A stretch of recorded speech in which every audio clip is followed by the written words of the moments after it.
Mesdames et messieurs, bienvenue. Merci beaucoup de nous suivre. Critique Info, premier numéro. Le vice-premier ministre Gilbert Kakonde bousculé hier au Palais du Peuple par des députés. Le Forum des As en parle. La trompette se penche sur la question du massacre de Béni. L'ennemi se cache dans la chaîne de commandement des FARDC. Sauf qui peut au cabinet du chef de l'État, le Monitor. Mesdames, Mesdemoiselles et Messieurs, bienvenue.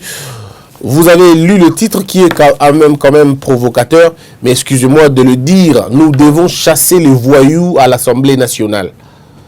Ce voyoutisme et ce banditisme démontrent tout simplement l'indélicatesse, l'impréparation, mais beaucoup plus l'immaturité politique de, malheureusement, ceux qui sont censés gérer la res publica.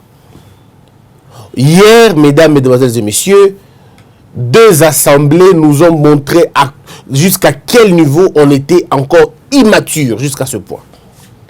Au Congo central, des députés se sont finalement fâchés, se sont soulevés les uns contre les autres, jusqu'au point d'avoir de coups de balle à l'Assemblée provinciale. À Kinshasa, comme si cela ne suffisait pas, pour pratiquement presque les mêmes raisons, le ministre dépositaire de l'autorité de l'État, le patron de son secteur de l'intérieur, a été littéralement bousculé. Par qui? Par deux députés. Et c'est scandaleux. C'est scandaleux pourquoi? Parce que, en réalité, le problème, il est à quel niveau? Parce qu'il faudrait dire aux Congolais la vérité. Le problème part du vice-gouverneur du Congo central qui s'est illustré dans une vidéo où on a vu dans une vidéo le vice-gouverneur demander pardon.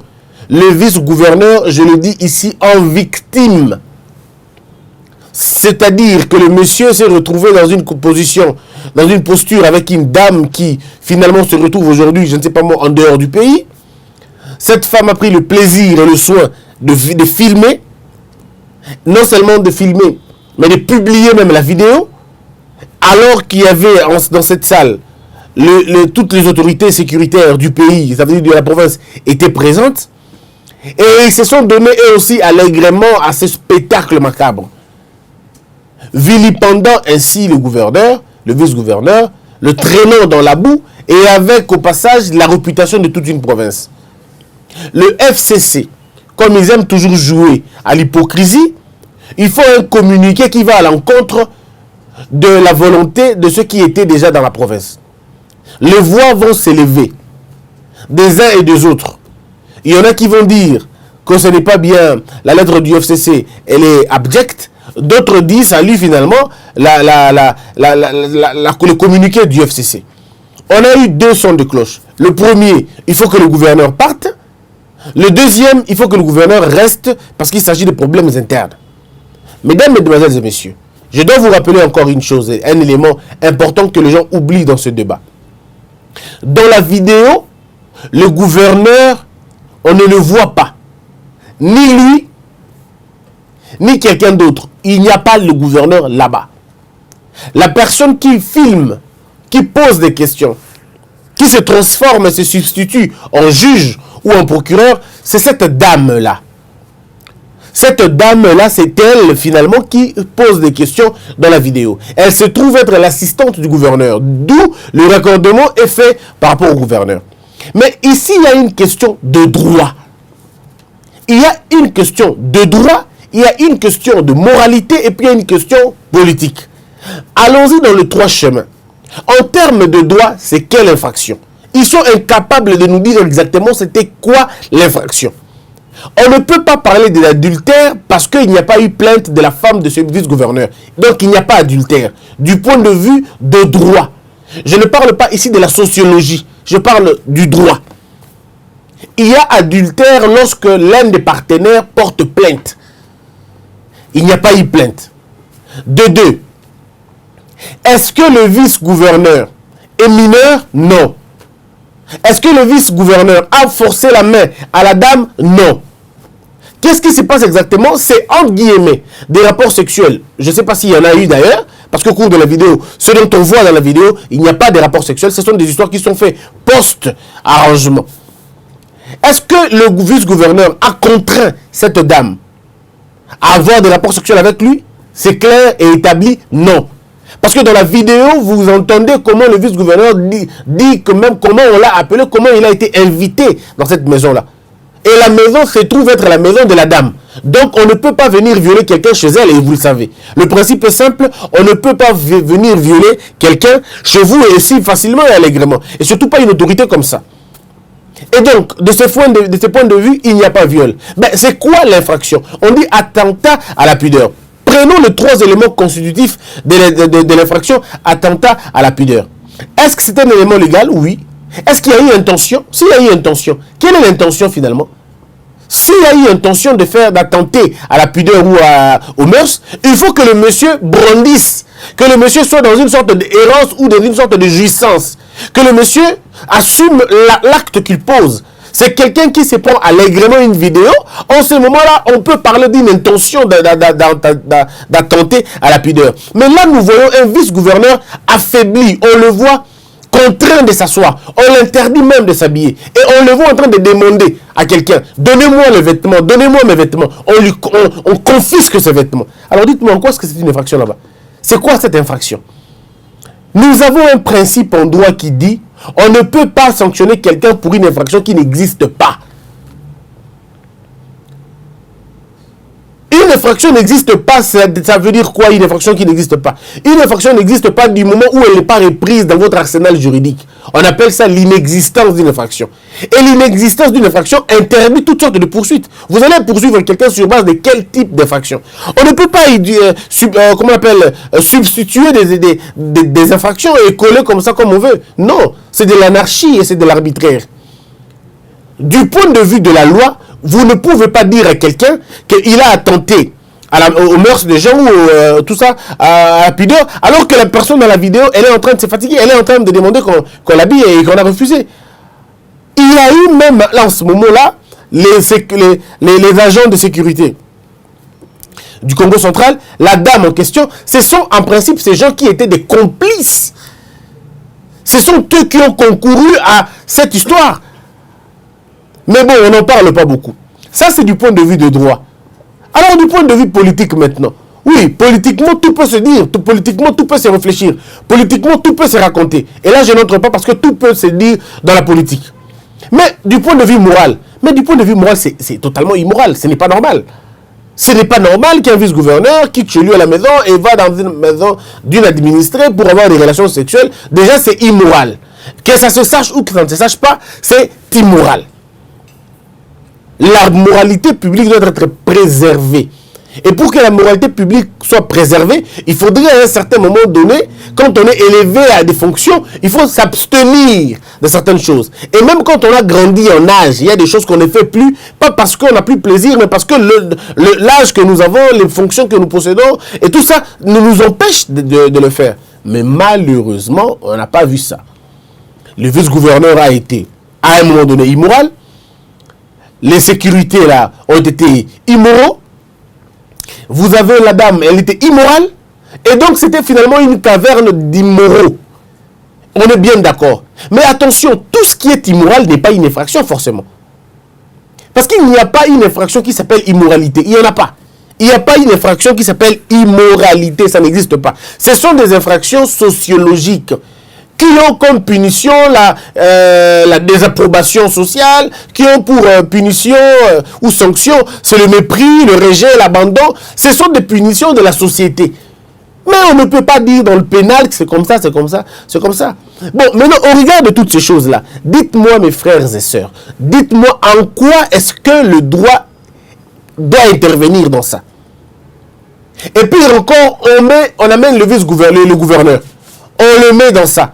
Donc, une infraction commise par quelqu'un d'autre, le gouverneur doit devoir payer pour ça.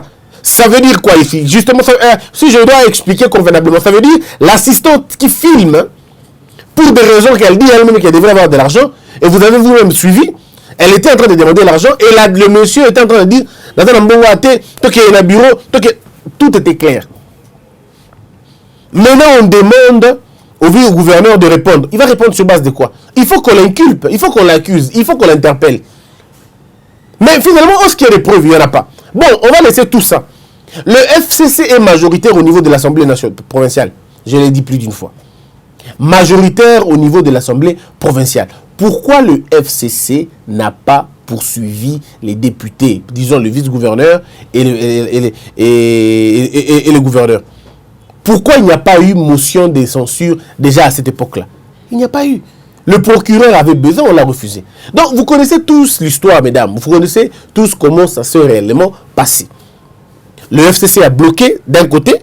Le FCC revient d'un autre côté pour raconter les choses. Et vous savez comment ils font toujours les choses. Maintenant, nous sommes à quel niveau? Vous entendez que 60 jours après, quand vous n'avez pas réagi, quand la sanction a été finalement donnée, la suspension n'a pas été levée, donc il faut finalement que la province soit gérée.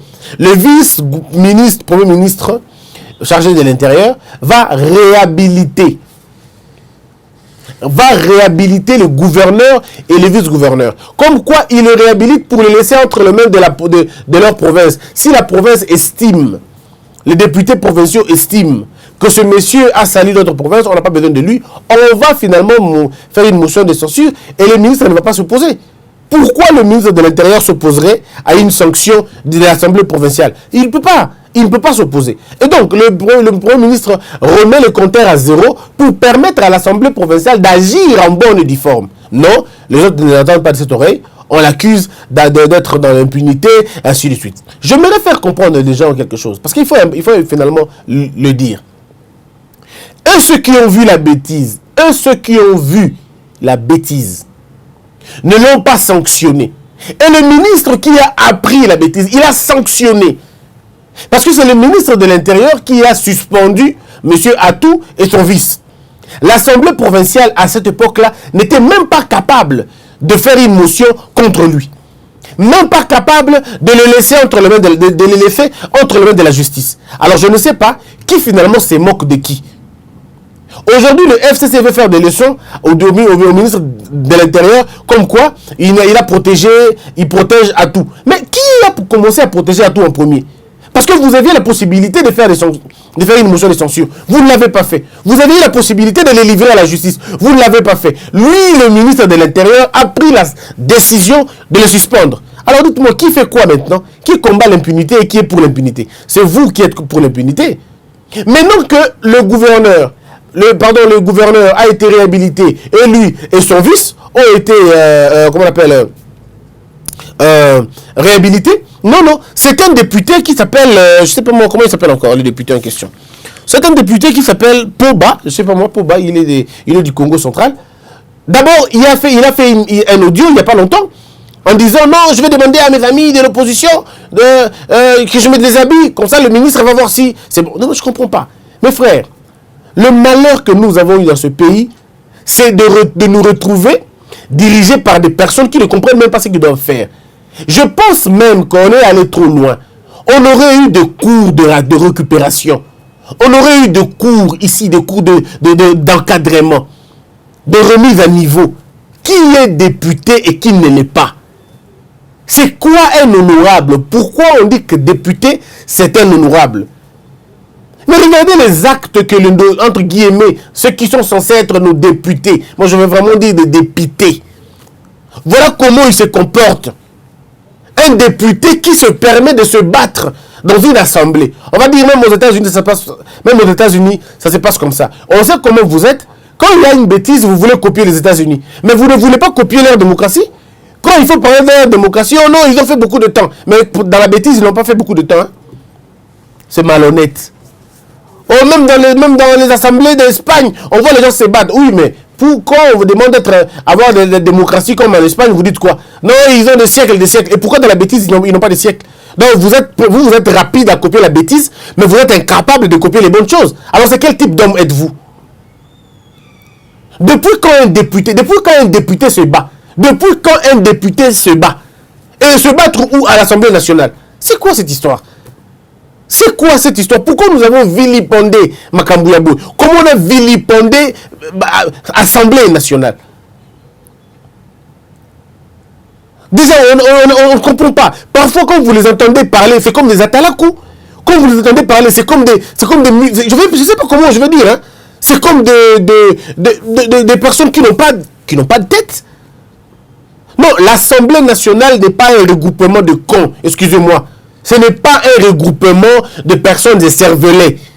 L'Assemblée nationale est un regroupement, devrait être un regroupement des hommes et des femmes remplis de bon sens.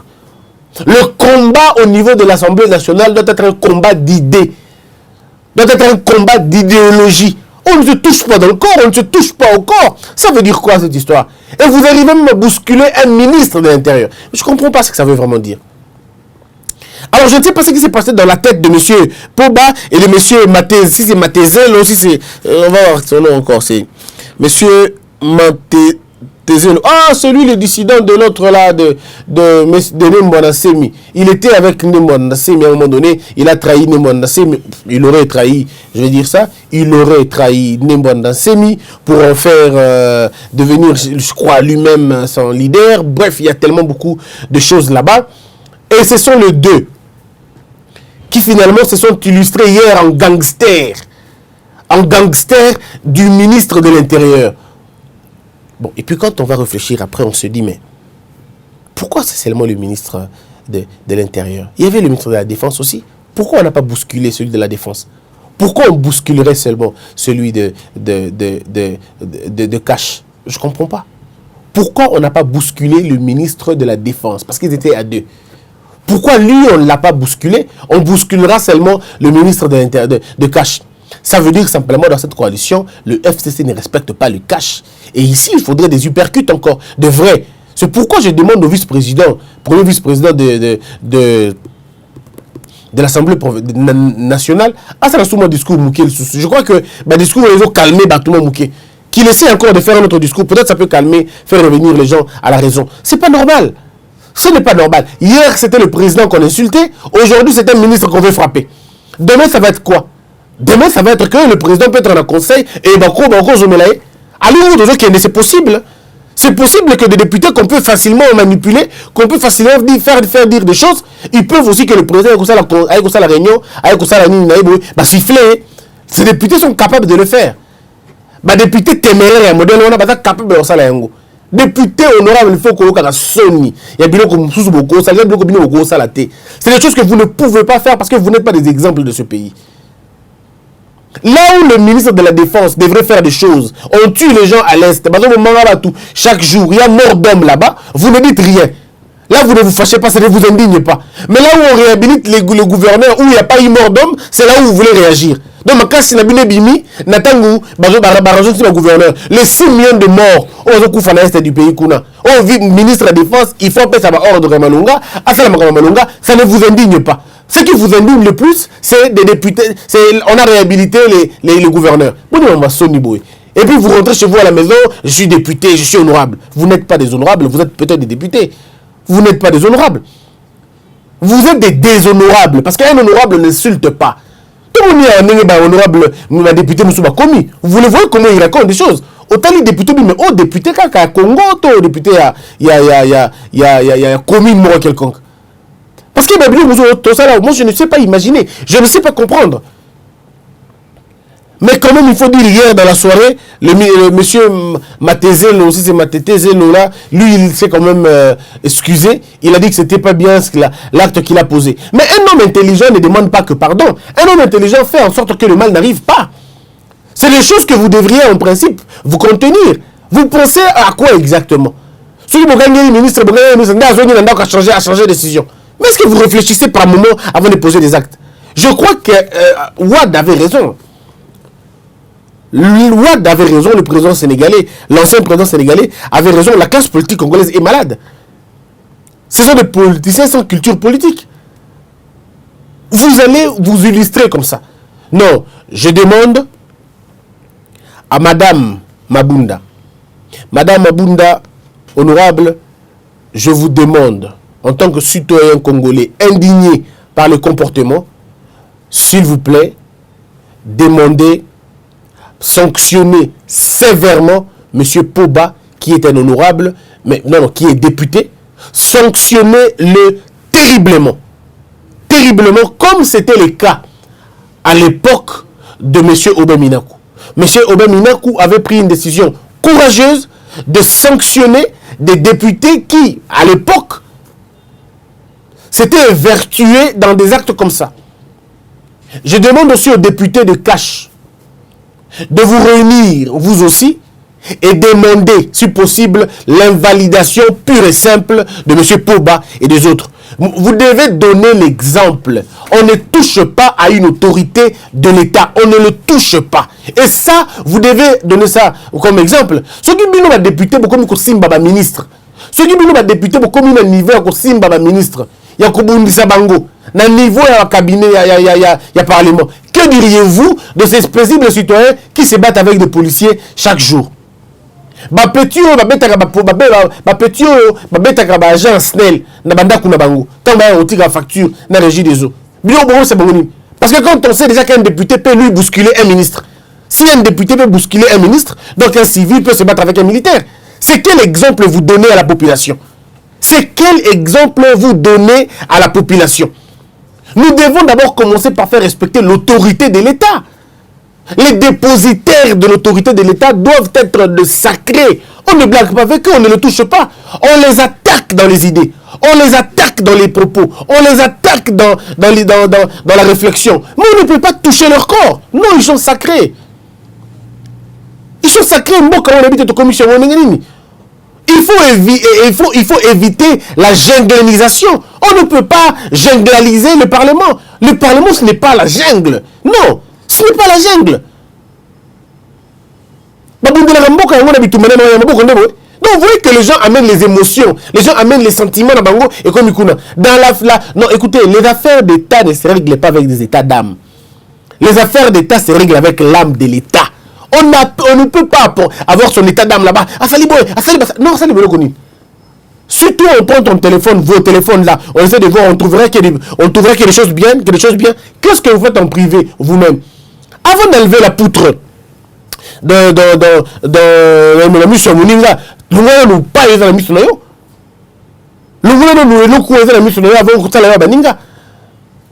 Nous devons protéger notre pays. Nous devons, nous, avoir une moralité. Étienne Tshisekedi parlait de la moralisation de la vie politique. Ceux qui doivent faire la politique doivent être des personnes exemptes. Ils doivent être des exemplaires. On ne se bat pas. On ne bouscule pas. Et puis ça passe, on voit ça. Le ministre est en train de s'illustrer. Si on a qui dit non, on a l'accès. Donc, tu me dis qu'il y a un parlement. Tu me dis qu'il y a un parlement. Et comme il y a un parlement. Non. Chaque secteur a un langage. Chaque secteur a un comportement. Comportez-vous à des hommes. Comportez-vous comme des hommes, mais vous n'allez pas vous comporter comme des animaux. Le Parlement, ce n'est pas un lieu, il y a Saint-Géry. Ce n'est pas un lieu où on va amener... non, mais il faut voir qu'à Sony à un moment donné. Mais M. Pouba, moi, je m'étonne un peu. Vous parlez des valeurs. C'est ça les valeurs? Vous parlez des valeurs tous les jours, à la longueur de journée. Les valeurs, il faut comme les valeurs. C'est ça les valeurs. C'est ça les valeurs. Quand vous dites que ministre a pour l'impunité, mais ceux qui ont pour l'impunité, quand tu as touché nous autres ministres, mais c'est une infraction. Mais nous avons son mot qui a été prison pour l'année. Pour les biloko, on a aussi mal battu dans d'autres. Il y a tout battu, le colère moutuka. Mais il y a un maboko, si nous montons un maboko, puis on aussi même ministre. Non, attendez, un moto, Mamboto, ça n'a pas de Madame Mabunda, pour le respect de votre chambre, suspendez monsieur Wana avec privation de salaire. Bon, suspendre Bango avec privation de salaire. Bayo Kana pour que prochainement, Bayo le règlement d'ordre intérieur à l'Assemblée nationale. 2. Il faut les poursuivre même au pénal. Pour atteinte à la plénière. Ils ont dérangé la plénière. On peut les accuser. Ils ont outragé, je veux dire. Outragé la plénière. Donc, ils peuvent aussi aller quelque part. Ou vous les sanctionnez, ou vous les délivrez entre les mains de la justice. Le ministre de l'Intérieur peut se plaindre pour agression. Chère Excellence, Monsieur Gilbert, vous pouvez porter plainte pour agression. et vous demandez, le parquet va demander la levée des immunités. On a déjà un cas. Ah, monsieur Nanyazali Alakuna. Nous avons un autre député qui est en prison. Il est en prison parce qu'il dénonçait des faits. Abundaki na mutute. Mike Mukeba abunda na mutute. Asima mutono zotote. Mais tala menge ba député ba linga simba na nzoto ba simba mitsa na nzoto. Moi je crains na courage bazanango, na ba audace bazanango, na ignorance bazanango, je crains que lobby basimba président na nzoto, je crains que lobby basimba premier ministre na nzoto, je crains que lobby basimba administrateur mususu na nzoto. Ali auto comme compliqué. Ils se permettent tout maintenant. Non. Personne n'est au-dessus de la loi. Vous pouvez avoir raison, mais lorsque vous l'utilisez mal, et comme toujours Mabé. Donc, moi, mes propositions, et dans Misato, je demande à l'Assemblée nationale, aux députés, épris de bon sens, bon ça la motion contre M. Poba, là, M. Matézé, ceux qui Matézé, bon ça la motion contre Bango, va invalider Bango. Comme ça, ceux qui ont invalidé Bango, les autres députés, tout ça la sous-boité. Parce que l'Assemblée nationale, ce n'est pas un lieu de voyous. L'Assemblée nationale, ce n'est pas un lieu de bandits. L'Assemblée nationale, c'est un lieu des honorables. Et qui dit honorable, dit le comportement de l'honorable, la réflexion de l'honorable. Vous êtes là, vous n'avez même pas posé des propositions. Yamalunga, Yamalunga, Yamalunga. Vous avez une proposition Yamalunga exatée. Vous oubliez ce que vous êtes censé faire. Un député ne se bat pas au Parlement. Un député ne touche pas le corps de quelqu'un. Un député n'agresse pas. Sinon, on retombe dans ma voie de fait. Sinon, on retombe dans ma coups et blessures. Sinon, on retombe dans ma gambébélé.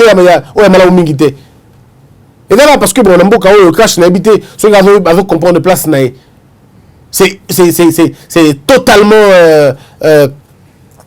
révulsant de voir des actes pareils. Hier, j'ai vu ça, mais je n'ai pas pu dormir. Je dis, mais c'est pas possible. On est tombé si bas comme ça, quoi. Bon, on est au Koiko. On a battu un modèle. Et puis après, quand il sort, il raconte ses amis, ses copains, il dit qu'il est député. Député à Boy. Député à Bitumba à Boy. Non, on n'a pas besoin du spectacle. On a besoin de la vraie politique. On a besoin des vraies propositions. Quelle est votre proposition? Et vous pensez que suspendre le gouverneur, c'est mettre à l'abri la province? Non, pas du tout. Trouvez des solutions réelles, des solutions durables. En tant que député, tu peux demander aux avocats, tu connais si tu as des amis avocats ou juristes. Mais ça, c'est la loi. Jusque-là, nous n'avons pas de loi renforcée. Il y a sextorsion, cybercriminalité. On doit avoir des lois comme ça, mais on n'en a pas beaucoup. Alors toi, tu peux faire des recherches là-bas. Alors, si vous voulez être sauvé de ça, je demande à M. Poba, je demande à l'honorable, non, monsieur, moi je vais les appeler des messieurs en tout cas, M. Poba et M. Papi, je vous demande de refaire vos excuses sur la place publique. Demandez l'espace na RTNC. Bosenga espace na RTNC, boleka na RTNC, bo présenter ba excuse na bino parce que bo se comporter le ko la ba honorabilité, bo se comporter le ko ba chayer te na balabala. Bo se comporter le ko bango, le ko ba to likelemba. Bo se comporter le ko bato ba ke na rota la match. Bino bo za sommité ya mboka. Attitude da bino faut aller exemplaire. Ce qui va faire les bino action disciplinaire bino moko personnellement. Boké na RTNC bo futi mbongo na bino na espace boleki na TV bo présenter ba excuse na bino na ministre wana ou na ministère wana bo sali yango na peuple congolais et bo sali yango na ba base na bino. Vous leur dites simplement de vous pardonner parce que vous se comportez qui mabé, vous avez été emporté par les émotions. Ceux qui bo sali yango, vous êtes des hommes d'État. Si vous ne le faites pas, vous n'êtes que des petits orgueilleux et ça ne sert absolument à rien de vous considérer des députés. Mais moi je peux vous garantir, si vous ne vous excusez pas devant le peuple congolais, dans ma bouche, je ne vous appellerai jamais déshonorable. Jamais. Messieurs, ça s'arrête là. Parce qu'on ne peut pas conduire ce pays dans l'anarchie. On ne peut pas conduire un pays dans l'anarchie. Nous devons tous protéger la moralité publique. Vous faites une bêtise, on doit vous le rappeler. Vous n'êtes pas différent de ces personnes qui sont déshabillées. Non, vous n'êtes pas différent. Parce que nous avons besoin de protéger nos enfants. On a besoin de protéger les enfants demain pour que on ait que l'Assemblée nationale non, Assemblée nationale, les gens discutent, les gens travaillent, les gens s'affrontent dans les idées, les gens ne se battent pas là-bas. Alors on attend vos excuses. Si vous ne passerez pas à la RTNC, venez passer ici à Congo Buzz et présentez vos excuses. Ça n'est fini pour aujourd'hui. Merci beaucoup mes frères, merci beaucoup. Nous poursuivons notre combat. Le combat sur les valeurs et l'éthique et vous allez toujours. Nous ne voulons pas des gangs, on ne veut pas des bandits à l'Assemblée. Nous voulons des hommes et des femmes intègres. Des hommes et des femmes résolus dans le changement. C'est ça même le renouvellement de la classe politique. On peut tout dire sur le FCC. Beaucoup de gens bolingi, mais dans mon nom, M. Matata Mpogno a bondi dans le Parlement. Dans mon nom, M. Boucham a bondi dans le Parlement. Dans mon nom, Batouana au Bino Fingo, au fait du tout critique. Mais dans l'Assemblée, dans mon nom, là, ça va être ici, combien de fois M. Thomas Lokondo a contre ma propos? Est-ce que vous l'avez déjà vu se battre? M. Lokondo, vous l'avez déjà vu se battre? Est-ce que vous avez déjà M. Lokondo a télé dans l'Assemblée? Vous l'avez déjà? Vous n'avez jamais vu ça? S'il vous plaît, donnez-nous la bonne politique. On vous donnera les bons résultats. Que la peur quitte nos esprits et que Dieu bénisse les RDC.